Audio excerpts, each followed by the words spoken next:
Hello everyone, कैसे हैं आप लोग। उम्मीद करते हैं कि आप लोग बहुत अच्छे होंगे और आप लोगों की तैयारी भी बहुत अच्छे से चल रही है। सिविक्स में अब तक हम लोग चैप्टर 1 पावर शेयरिंग को कंप्लीट कर चुके हैं और अब हम लोग चैप्टर 2 फेडरलिज्म की शुरुआत करेंगे और इसको भी बहुत अच्छे से डिस्कस करेंगे और इसको भी बहुत अच्छे से समझने का काम करेंगे, क्योंकि जो चैप्टर 2 है वो चैप्टर 1 का ही एक्सटेंशन है। Chapter 2 is the extension of chapter 1। ये बात हम कैसे बोल सकते हैं? तो चैप्टर 1 का जो लास्ट टॉपिक था, last topic types of power sharing था। वहाँ पर 4 टाइप्स ऑफ पावर शेयरिंग की बात की गई थी।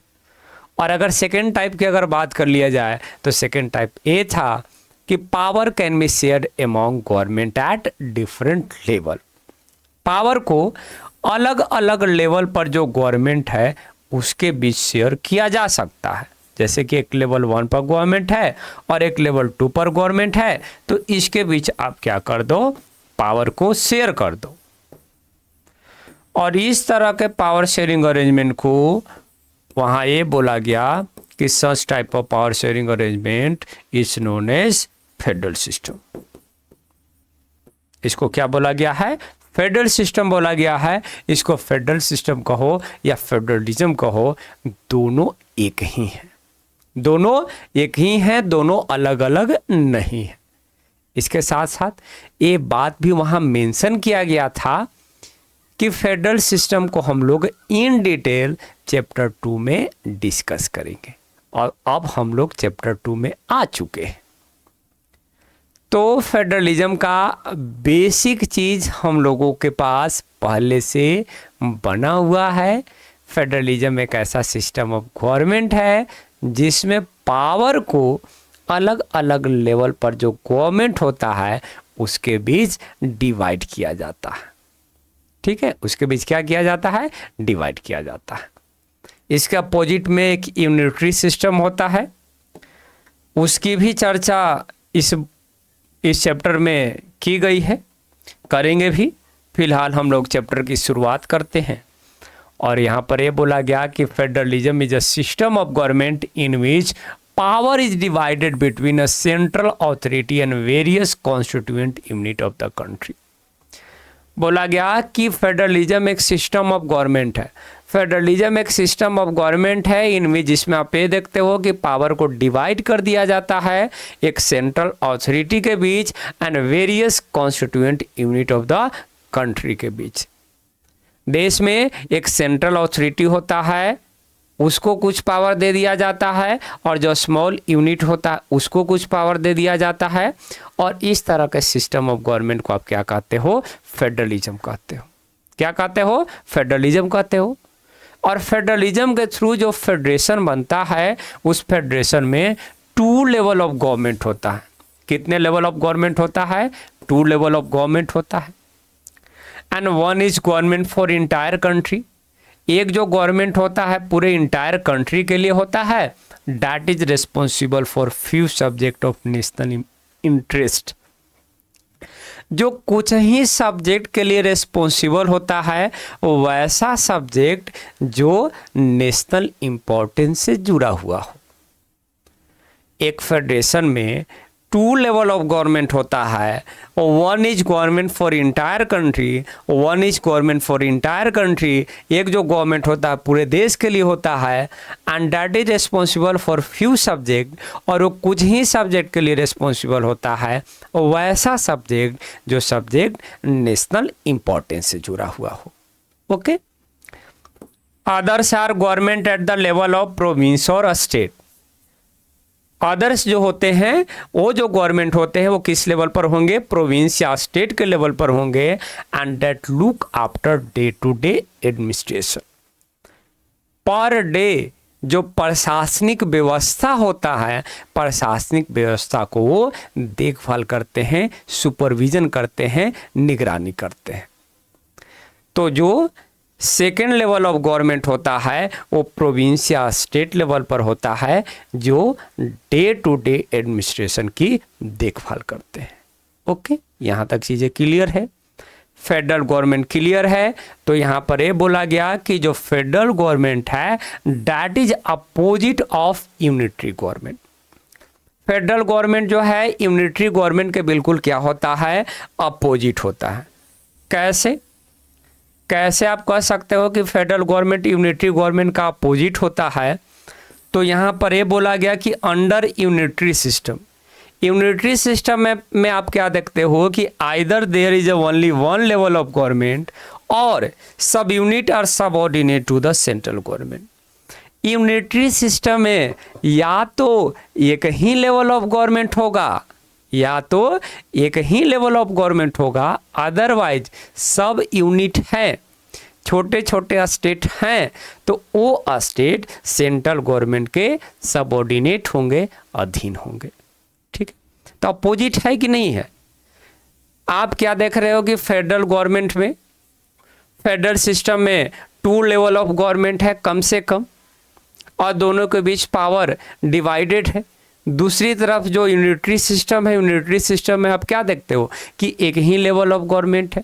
अगर सब यूनिट है, अगर स्टेट हैं तो किसके अधीन है? सेंट्रल गवर्नमेंट के अधीन है। And central government can pass order against provincial और लोकल गवर्नमेंट, और जो सेंट्रल गवर्नमेंट है प्रोविंशियल और लोकल गवर्नमेंट के अगेंस्ट ऑर्डर पास कर सकते हैं। वही फेडरल गवर्नमेंट में चीज़ें नहीं होता है। फेडरल गवर्नमेंट में जो फेडरल गवर्नमेंट होता है प्रोविंशियल और लोकल गवर्नमेंट के अगेंस्ट ऑर्डर पास नहीं कर सकता है। ओके, तो फेडरल फॉर्म ऑफ गवर्नमेंट यहाँ पर क्लियर हुआ। इसके साथ साथ उसके अपोजिट में एक जो गवर्नमेंट है यूनिटरी फॉर्म ऑफ गवर्नमेंट, वो भी आप लोगों को यहाँ पर क्लियर हो गया होगा।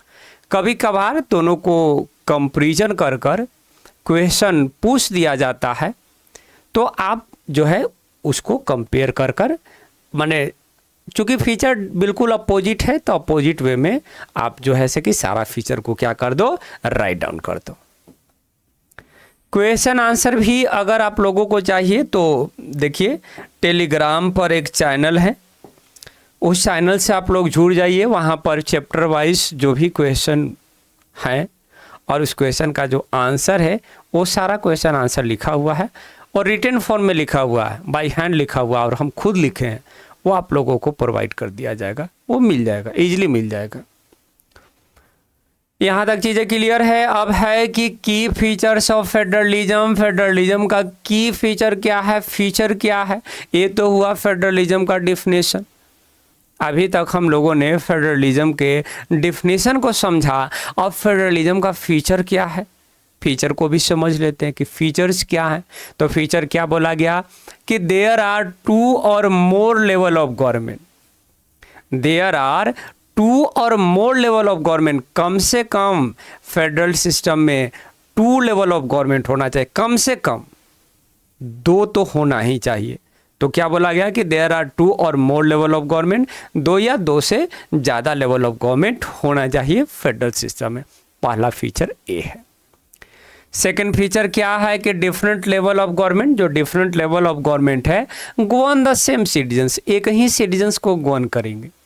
जो लेवल 1 पर जो गवर्नमेंट है वो भी उसी सिटीजन्स पर गवर्न करेंगे जिस सिस्टम पर लेवल 2 का गवर्नमेंट रूल करेगा या गवर्न करेगा।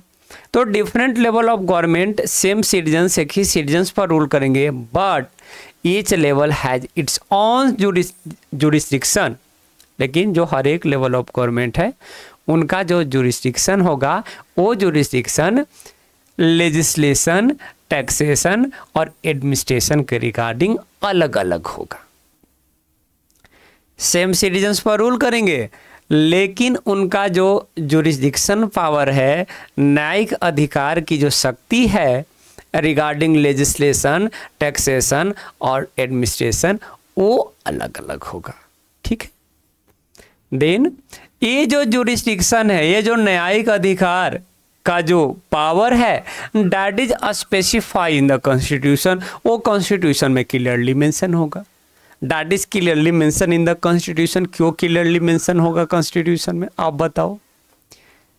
पहला बोला गया कि there are 2 or more level of government, 2 या 2 से ज़्यादा लेवल ऑफ गवर्नमेंट होगा। Different level of government govern the same citizens, एक ही सिटीजन्स पर रूल करेंगे। लेकिन उनका जो जुरिडिक्शन है वो अलग अलग होगा रिगार्डिंग लेजिस्लेशन, टैक्सेशन और एडमिनिस्ट्रेशन। और ये जो जुरिडिक्शन होगा वो कॉन्स्टिट्यूशन में क्लियरली मेंशन होगा। लेकिन क्यों मेंशन होगा?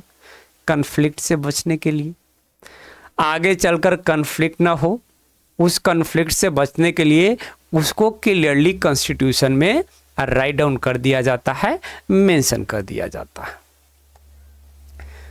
ठीक है, तो बोला गया कि so existence and authority of each level of government is constitutionally guaranteed. Constitution के थ्रू उनको ग्रांटी मिल जाता है, उनके एग्जिस्टेंस को और उनके ऑथोरिटी को, उनके पावर को। So that's why jurisdiction is clearly mentioned in the constitution। अब है कि changes in the fundamental provision of constitution. अगर कॉन्स्टिट्यूशन के फंडामेंटल प्रोविजन में अगर चेंज करना है कि ठीक है कॉन्स्टिट्यूशन बना हुआ है और हमको क्या करना है भाई, कॉन्स्टिट्यूशन के फंडामेंटल प्रोविजन में चेंज करना है, तो that require consent of both level of government. जो दोनों लेवल ऑफ गवर्नमेंट है, लेवल 1 और लेवल 2 पर जो गवर्नमेंट है, दोनों का सहमति, दोनों का कंसेंट होना बेहद ज़्यादा ज़रूरी है अगर कॉन्स्टिट्यूशन के फंडामेंटल प्रोविजन में चेंज लाया जा रहा है। फोर्थ फीचर यहाँ ये बोला गया कि अगर कॉन्स्टिट्यूशन के फंडामेंटल प्रोविजन में अगर चेंज आना है तो दोनों लेवल ऑफ गवर्नमेंट का कंसेंट होना, सहमति होना बेहद ज़्यादा जरूरी है। ये फोर्थ फीचर हो गया फेडरलिज्म का। देन कोर्ट्स प्ले अ की रोल। यहाँ पर जो कोर्ट होता है वो की रोल प्ले करता है कॉन्स्टिट्यूशन को इंटरप्रेट करने के लिए। इसके साथ साथ power of different level of government, level 1 के पास कितना पावर है और लेवल 2 के पास कितना पावर है, उसको इंटरप्रेट करने का काम कौन करता है? कोर्ट करता है। जो कोर्ट होता है, कोर्ट ही बताता है कि कॉन्स्टिट्यूशन में क्या लिखा हुआ है और किस लेवल ऑफ गवर्नमेंट के पास कितना पावर है। तो इस तरह से जो हाईएस्ट कोर्ट है that act as an umpire when dispute arise between different level of government, है ना। आईपीएल देखते हो तो आईपीएल देखते हो तो क्या होता है, 2 टीम के बीच मैच चल रहा होता है और अगर वहाँ पर किसी भी तरह का कन्फ्लिक्ट होता है तो थर्ड एम्पायर को रेफर किया जाता है। ठीक वैसे ही है कि अगर दोनों लेवल ऑफ गवर्नमेंट के बीच अगर किसी भी तरह का कन्फ्लिक्ट हो रहा है तो जो देश में हाईएस्ट कोर्ट होता है वो एक एम्पायर का रोल प्ले करता है उस कन्फ्लिक्ट को रिजोल्व करने में, उस कन्फ्लिक्ट को सोल्व करने में। तो highest court act as an umpire when dispute arise between different level of government. ठीक है, ये फीचर बहुत ही आसान है और जनरली क्वेश्चन पूछ दिया जाता है कि what are the key feature of federalism. तो कम से कम आप 5 फीचर को याद रखो और उसको थोड़ा इन डिटेल कर सको, इतने भी आप अपने आप में कैपेबिलिटी बनाकर रखो। 5 नंबर में क्वेश्चन पूछ दिया जाएगा आपको। देन देखिए क्या बोला गया कि source of revenue for each level of government. जो लेवल 1 और लेवल 2 पर जो गवर्नमेंट है, दोनों लेवल ऑफ गवर्नमेंट के लिए जो सोर्स ऑफ रेवेन्यू होता है वो भी क्लियरली मेंशन होता है टू इंश्योर फाइनेंशियल ऑटोनॉमी, ताकि आर्थिक रूप से जो दोनों लेवल ऑफ गवर्नमेंट हो वो दोनों लेवल ऑफ गवर्नमेंट बिल्कुल ऑटोनोमस हो, बिल्कुल इंडिपेंडेंट हो। ऑटोनॉमी का मतलब यही होता है कि दोनों लोग इंडिपेंडेंट रह सके, दोनों लेवल ऑफ गवर्नमेंट इंडिपेंडेंट रह सके, इसके लिए सोर्स ऑफ रेवेन्यू को भी क्लियरली मेंशन कर दिया जाता है। एक और फीचर है last feature, that is the 7th number. दस फेडरल गवर्नमेंट है डिबल ऑब्जेक्टिव। इसलिए बोला गया कि जो फेडरल गवर्नमेंट है, फेडरल गवर्नमेंट के पास डिबल ऑब्जेक्टिव होता है, 2 ऑब्जेक्टिव होता है। पहला ऑब्जेक्टिव ये है कि to safeguard and promote the unity of country, देश के यूनिटी को सेफगार्ड बचाना है, उसको प्रमोट करना है, पहला ऑब्जेक्टिव ये है। दूसरा ऑब्जेक्टिव क्या है? To accommodate the regional diversity. जो रीजनल डाइवर्सिटी है उसके साथ क्या करना है? समझौता करना है। रीजनल डाइवर्सिटी के साथ समझौता करना है, ये हुआ फेडरल गवर्नमेंट का 2nd objective. This is the last feature of democracy. This is the last feature of democracy. This is the last feature of the federalism, ये फेडरलिज्म का लास्ट फीचर हो गया। फीचर क्लियर है? Feature आप सभी लोगों को क्लियर है? पहला ये है कि 2 or more level of government होना चाहिए। डिफरेंट लेवल ऑफ गवर्नमेंट एक ही सिटीजन्स पर रूल करेंगे लेकिन पावर अलग अलग होगा। और ये जो जुरिस्डिक्शन है वो क्लियरली कॉन्स्टिट्यूशन में मेंशन होगा। अगर कॉन्स्टिट्यूशन के फंडामेंटल प्रोविजन में चेंज करना है तो दोनों लेवल ऑफ गवर्नमेंट का कंसेंट होना बेहद ज़्यादा ज़रूरी है। इसके साथ साथ कोर्ट्स एक इम्पॉर्टेंट रोल प्ले करता है कॉन्स्टिट्यूशन को इंटरप्रेट करने में। इसके साथ साथ डिफरेंट लेवल ऑफ गवर्नमेंट के पास कितना पावर है वो भी जो है से कि कोर्ट ही बताने का काम करता है। सोर्स ऑफ रेवेन्यू भी क्लियरली मेंशन होता है। देन बोला गया कि एक फेडरल गवर्नमेंट का ड्यूअल ऑब्जेक्टिव होता है। पहला ऑब्जेक्टिव ए है और दूसरा ऑब्जेक्टिव ए है।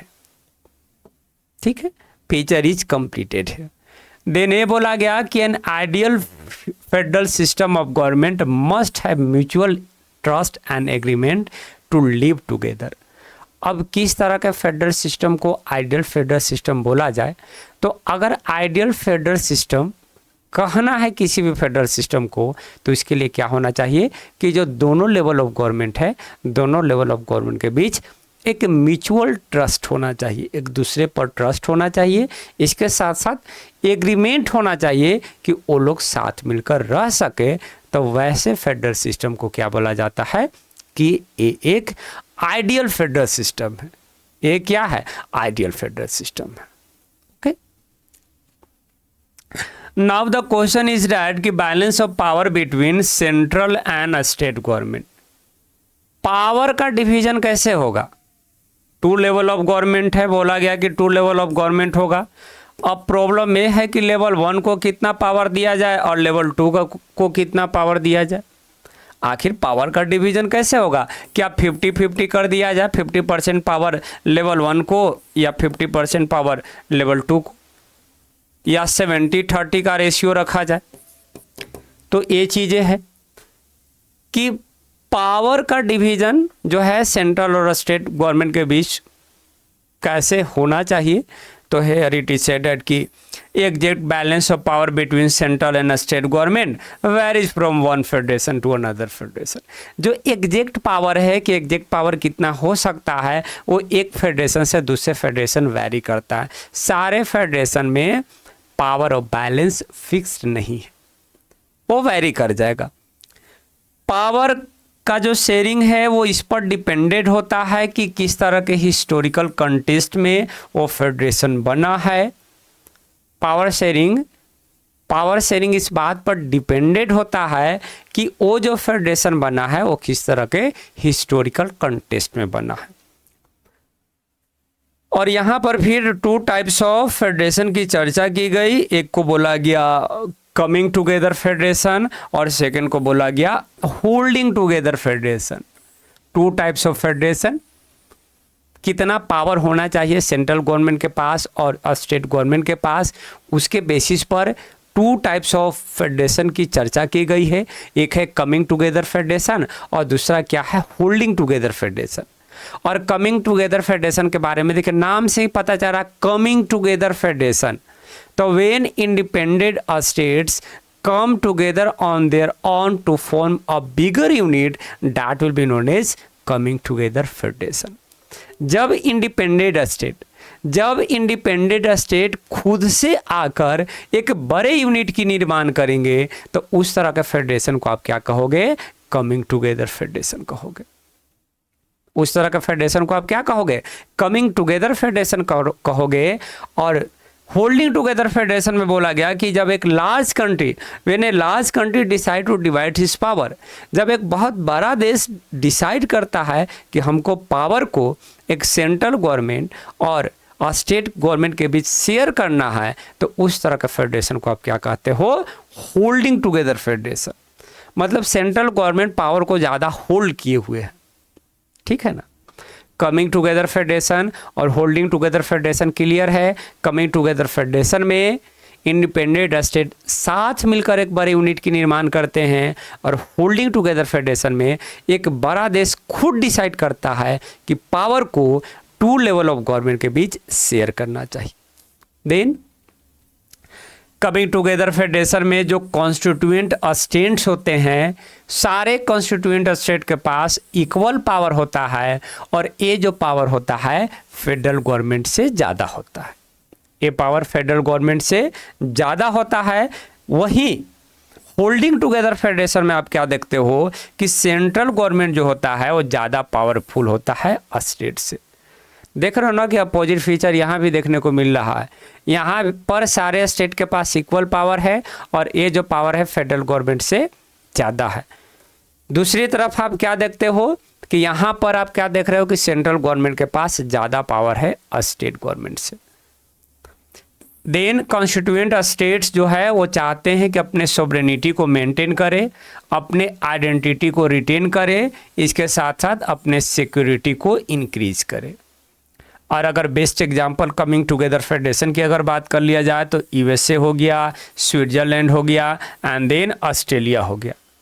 These are the best example of coming together federation. These are the best example of coming together federation. याद रखिएगा, अमूमन क्वेश्चन पूछ दिए जाते हैं।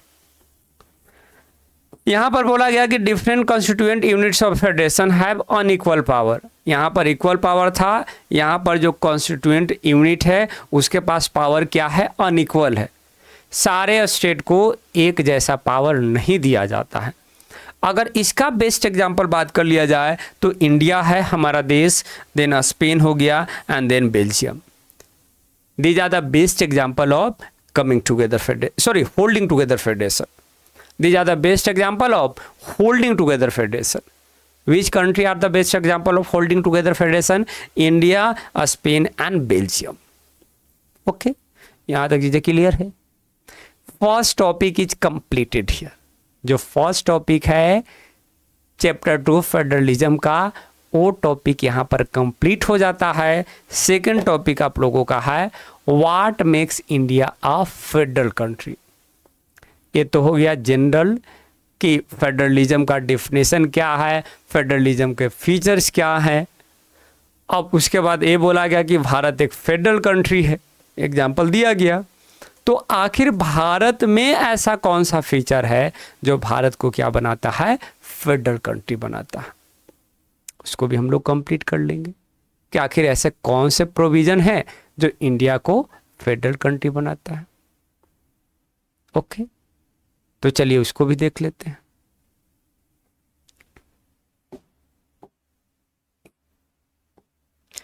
देखिए क्या बोला गया कि what makes India a federal country. आखिर ऐसे कौन से प्रोविजन है जो भारत को फेडरल कंट्री बनाता है। What are the provision that are existed in India that makes our country a federal country, that makes our country a federal country.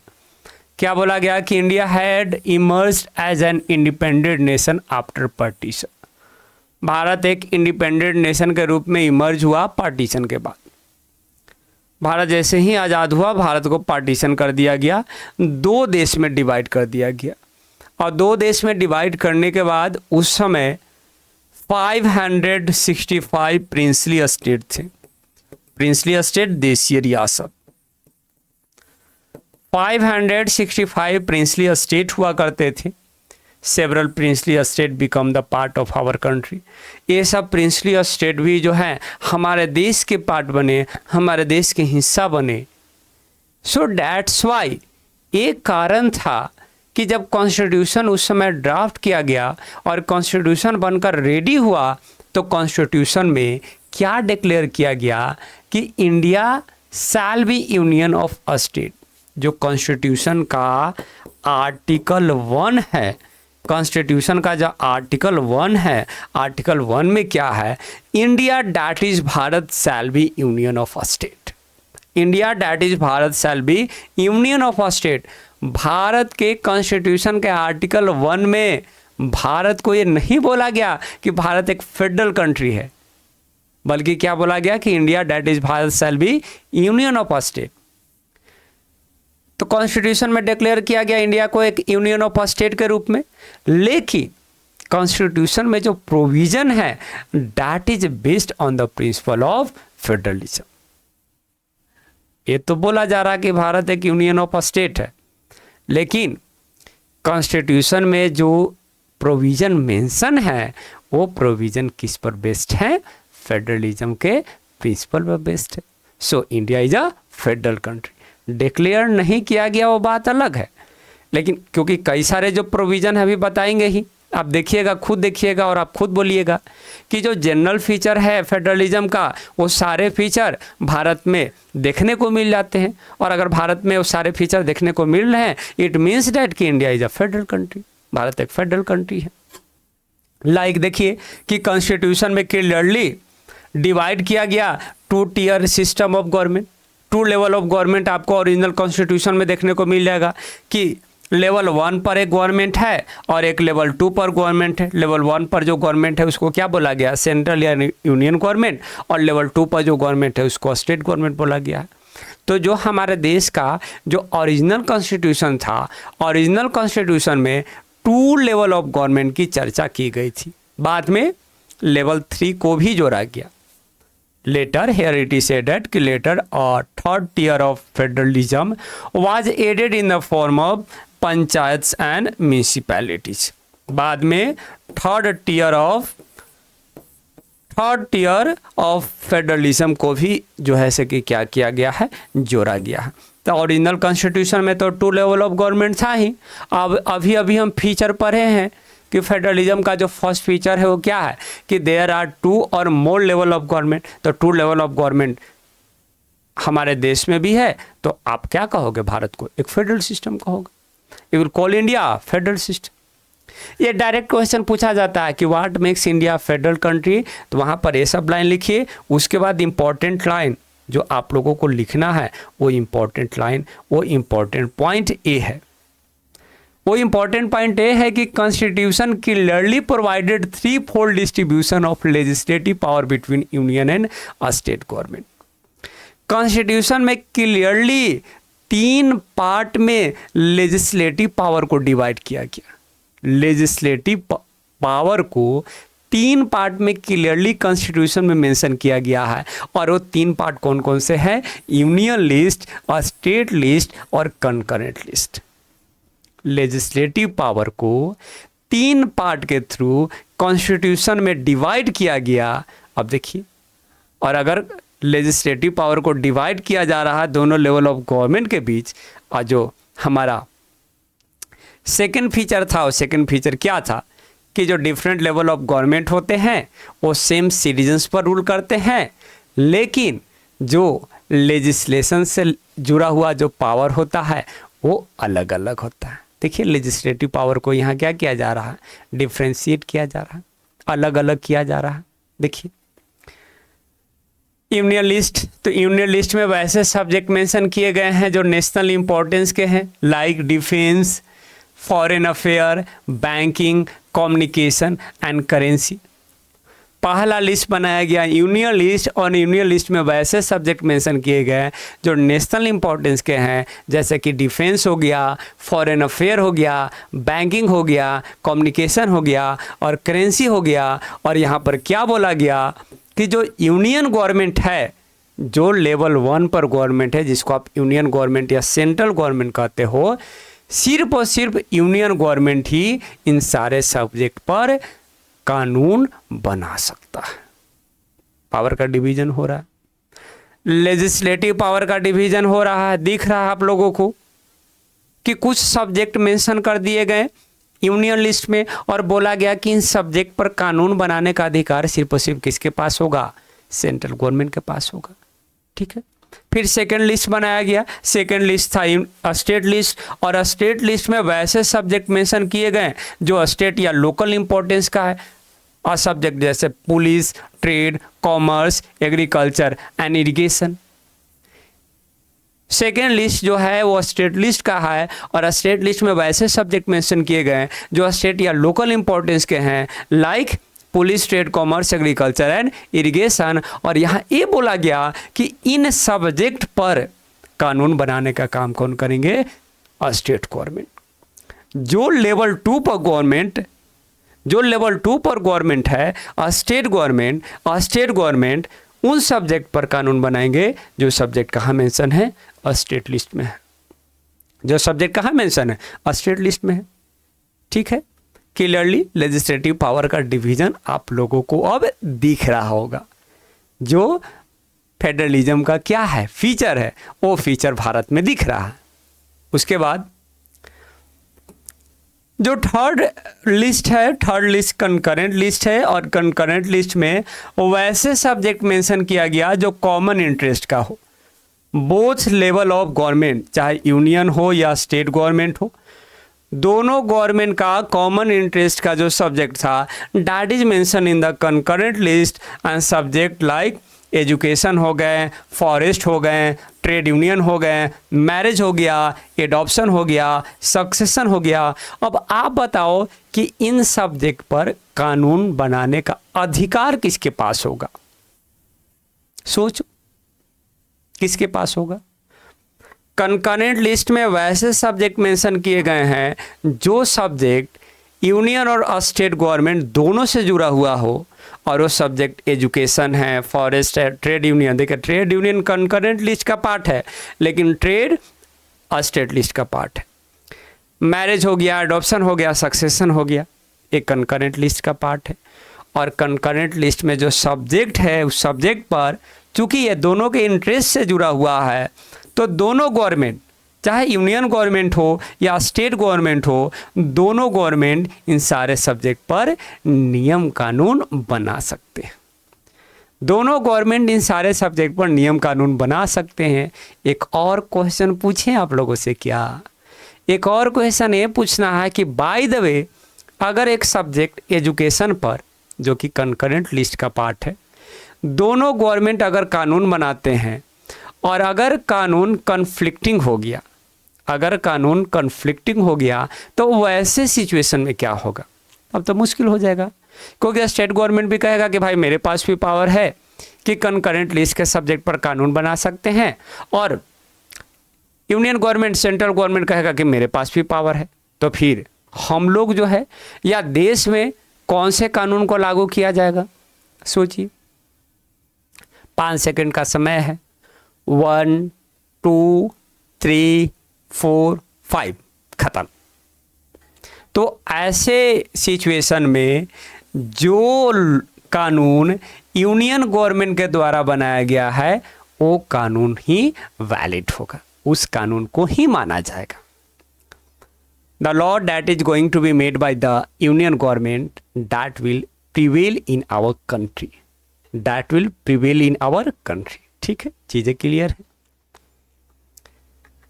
अब ये तो 3 लिस्ट मेन लिस्ट हो गए, इसके अलावा एक रेसिडुअरी सब्जेक्ट भी रखा गया, और इसमें वैसे सब्जेक्ट को रखा गया जो इन तीनों लिस्ट का पार्ट नहीं था। माने उस समय कुछ सब्जेक्ट ऐसे थे जो अभी वो प्रॉपर उस पर नियम कानून नहीं बनाए जा सकते, उस सब्जेक्ट के बारे में हम लोगों के पास इंफॉर्मेशन नहीं था। जैसे कि कंप्यूटर सॉफ्टवेयर, तो कंप्यूटर सॉफ्टवेयर उस समय डेवलप नहीं था, तो वैसे सब्जेक्ट को कहाँ रखा जाए भाई? तो उसके लिए एक अलग से लिस्ट बनाया गया कि चलो भाई ये रेसिडुअरी लिस्ट होगा, कि जो इन तीनों लिस्ट का पार्ट नहीं होगा वो इसका पार्ट होगा, और इस पे भी कानून बनाने का जो अधिकार है, सोचो किसका होना चाहिए? रेसिडुअरी सब्जेक्ट में जो सब्जेक्ट है उस पे भी कानून बनाने का अधिकार यूनियन गवर्नमेंट के पास है। किसके पास है? यूनियन गवर्नमेंट के पास। तो यहाँ आप क्या देख रहे हो कि यूनियन गवर्नमेंट के पास पावर थोड़ा ज़्यादा है, लेजिस्लेटिव पावर का डिवीजन है, इसमें कोई डाउट नहीं है। कानून बनाने का जो पावर है उसको डिवाइड किया गया है यूनियन गवर्नमेंट और स्टेट गवर्नमेंट के बीच। लेकिन आप क्या देख रहे हो कि यूनियन गवर्नमेंट का पास पावर थोड़ा ज़्यादा है, क्योंकि यूनियन लिस्ट में जो सब्जेक्ट है उस पर तो कानून बना ही सकता है, इसके साथ साथ कंकरेंट लिस्ट पर भी बना सकता है। कन्फ्लिक्टिंग होगा तो उसी का कानून माना जाएगा। इसके साथ साथ रेसिडुअरी सब्जेक्ट में जो सब्जेक्ट मेंशन है उस पर भी बना सकते हैं। ये चीज़ें हो गई। चलो अब नेक्स्ट टॉपिक की ओर बढ़ते हैं। नेक्स्ट टॉपिक क्या है? In holding together federation all constituent unit do not have equal power. अभी बताए अभी अभी कमिंग टुगेदर फेडरेशन और होल्डिंग टुगेदर फेडरेशन की चर्चा की और वहाँ पर ये बताए थे कि होल्डिंग टुगेदर फेडरेशन में सारे स्टेट के पास इक्वल पावर नहीं होता है। और ये चीज़ हम लोग अपने भारत देश में भी देखते हैं। क्या देखते हैं कि कुछ स्टेट्स ऐसे हैं जिनको खास तरह के पावर दिया गया है। जम्मू एंड कश्मीर हो गया, महाराष्ट्र हो गया, गुजरात हो गया, नागालैंड हो गया। होल्डिंग टुगेदर फेडरेशन में ये चीज़ें होती है और भारत में भी होल्डिंग टुगेदर फेडरेशन है। होल्डिंग टुगेदर फेडरेशन में सारे स्टेट के पास इक्वल पावर नहीं होते हैं और हमारे देश में ऐसे कुछ स्टेट है जिसको विशेष राज्य का दर्जा दिया गया है। बिहार भी बहुत लंबे समय से विशेष राज्य की दर्जा की मांग कर रहा है लेकिन मिल नहीं रहा है, अलग बात है। तो कुछ राज्य हमारे देश में हैं जिनको विशेष राज्य का दर्जा दिया गया है। जब विशेष राज्य का दर्जा दिया जाता है तो थोड़ा पैसा सेंट्रल गवर्नमेंट से, थोड़ा रेवेन्यू ज़्यादा आता है, पैसा ज़्यादा आता है, तो उस राज्य में थोड़ा डेवलपमेंट ज़्यादा होता है। ठीक है, ये चीज़ है। और कुछ यूनिट हमारे देश में इतने छोटे हैं जो एक स्टेट का रूप नहीं ले सकते हैं, जैसे चंडीगढ़, लक्षद्वीप एंड दिल्ली हो गया। तो इसको क्या बनाया गया है, यूनियन टेरिटरीज बनाया गया है। कुछ रीजन हमारे देश में इतने छोटे हैं जिसको एक इंडिपेंडेंट स्टेट नहीं बनाया जा सकता है, तो उसको क्या बनाया गया है, यूटी बनाया गया है, यूनियन टेरिटरीज बनाया गया। Okay, now sharing of power between union and state government. Union और स्टेट गवर्नमेंट के बीच पावर को जो शेयर किया गया है उसके बारे में ये बोला गया कि sharing of power between union and state government is basic structure to the constitution. Is basic structure of constitution या is basic structure to the constitution. एक फीचर हमें बताएं कि अगर कॉन्स्टिट्यूशन के फंडामेंटल प्रोविजन में चेंज लाना है तो उसके लिए क्या करना होगा, दोनों लेवल ऑफ गवर्नमेंट का कंसेंट होना, सहमति होना बेहद ज़्यादा ज़रूरी है। और भारत में भी ये बात बोला गया कि जो पावर शेयरिंग है यूनियन और स्टेट गवर्नमेंट के बीच, वो हमारे कॉन्स्टिट्यूशन का क्या है, बेसिक स्ट्रक्चर है, फंडामेंटल प्रोविज़न है। और अगर इस फंडामेंटल प्रोविज़न में अगर चेंज लाना है तो पार्लियामेंट अकेले इसमें बदलाव नहीं ला सकता है। पार्लियामेंट अकेले इस अरेंजमेंट में, पावर शेयरिंग में बदलाव नहीं ला सकता है। अगर किसी भी तरह का चेंज लाना है तो any change has to be first pass by the both houses of parliament. अगर किसी भी तरह का चेंज लाना है तो सबसे पहले पार्लियामेंट के दो हाउसेस है, किसी भी तरह का अगर चेंज लाना है, लोकसभा और राज्यसभा। पावर शेयरिंग अरेंजमेंट हमारे कॉन्स्टिट्यूशन का बेसिक स्ट्रक्चर है और यहाँ पर यह बोला गया कि पार्लियामेंट अकेले इसमें कोई बदलाव नहीं ला सकता है। अगर किसी भी तरह का बदलाव लाना है तो उस चेंज के रिगार्डिंग क्या करना होगा, सबसे पहले जो पार्लियामेंट के जो दोनों हाउस है वो दोनों हाउस से वो बिल पास होना चाहिए, लोकसभा से और राज्यसभा से। फिर भी तो ये लेवल 1 मतलब जो सेंट्रल लेवल पर जो गवर्नमेंट है अभी तो वही पास किया है ना, अभी लेवल 2 तो अपना सहमति नहीं दिया है। तो उसके बाद क्या किया जाएगा, approval of the legislature of at least half of the total state. हमारे देश में जो टोटल स्टेट 28 स्टेट है, 28 स्टेट का हाफ यानी 14 स्टेट में जो लेजिस्लेटिव असेंबली है उस लेजिस्लेटिव असेंबली का क्या होना चाहिए, सहमति होना चाहिए। तब जाकर पावर शेयरिंग अरेंजमेंट में किसी भी तरह का बदलाव हो सकता है, अदरवाइज बदलाव नहीं हो सकता। तो जो फीचर ऑफ फेडरलिज्म है, फीचर ऑफ फेडरलिज्म भारत में भी आपको देखने को मिल रहा है। सारे फीचर लगभग सारे फीचर आपको इंडिया में देखने को मिल रहा है। So clearly you can say that कि India is a federal country. India is a what, federal country. और अगर डिस्प्यूट होता है तो डिस्प्यूट के केस में हाई कोर्ट या सुप्रीम कोर्ट डिसीजन लेता है, जो कि वहाँ भी फीचर बताएं कि जो कोर्ट है वो इम्पॉर्टेंट रोल प्ले करता है कॉन्स्टिट्यूशन को इंटरप्रेट करने में और पावर को बताने में कि लेवल 1 के पास कितना पावर है और लेवल 2 के पास कितना पावर है। तो वो चीज़ें भी हमारे देश में होता है। कई सारे आप मैटर सुने होंगे कि राज्य और सेंट्रल के बीच राज्य और सेंट्रल के बीच मैटर हो गया तो मैटर कहाँ चला गया, सुप्रीम कोर्ट में चला गया। सुप्रीम कोर्ट उस मैटर को सुन रहा है और सुनकर उसको रिजोल्व करेगा, उस मैटर को, उस डिस्प्यूट को रिजोल्व करने का काम करेंगे। तो क्या देख रहे हो आप कि कोर्ट इंपॉर्टेंट रोल प्ले कर रहा है। हाईएस्ट कोर्ट एक एम्पायर के रूप में रोल प्ले कर रहा है जब सेंट्रल गवर्नमेंट या स्टेट गवर्नमेंट के बीच डिस्प्यूट हो रहा है। ठीक है, यहाँ तक चीज़ें क्लियर है।